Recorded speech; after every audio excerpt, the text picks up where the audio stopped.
മക്കയിലെ ഹറം പള്ളിയിൽ മുകളിലത്തെ നിലയിൽ നിന്ന് താഴേക്ക് ചാടിയ ആളെ സുരക്ഷാ ഉദ്യോഗസ്ഥൻ രക്ഷപ്പെടുത്തി.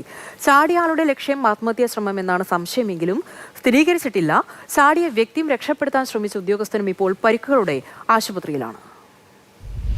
മക്കയിലെ വിശുദ്ധ ഹറമിന്റെ മുകളിലത്തെ നിലയിൽ നിന്ന് താഴേക്ക് ചാടിയ ആളുടെ പേരും പൗരത്വവും അധികൃതർ വെളിപ്പെടുത്തിയിട്ടില്ല.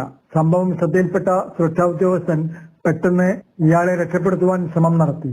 സംഭവത്തിൽ സുരക്ഷാ ഉദ്യോഗസ്ഥനടക്കം 2 പേർക്കും പരിക്കേറ്റിട്ടുണ്ട്. ഇരുവരും ആശുപത്രിയിൽ ചികിത്സയിലാണ്.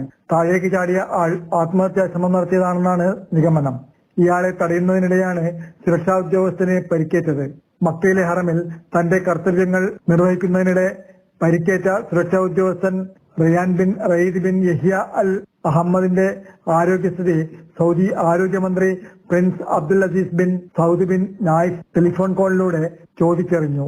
സൈനികന്റെ പ്രവർത്തനം സുരക്ഷാ ഉദ്യോഗസ്ഥർക്കുള്ള മാന്യമായ മൂല്യങ്ങൾ ഉൾക്കൊള്ളുന്നുവെന്ന് ആഭ്യന്തരമന്ത്രി പറഞ്ഞു.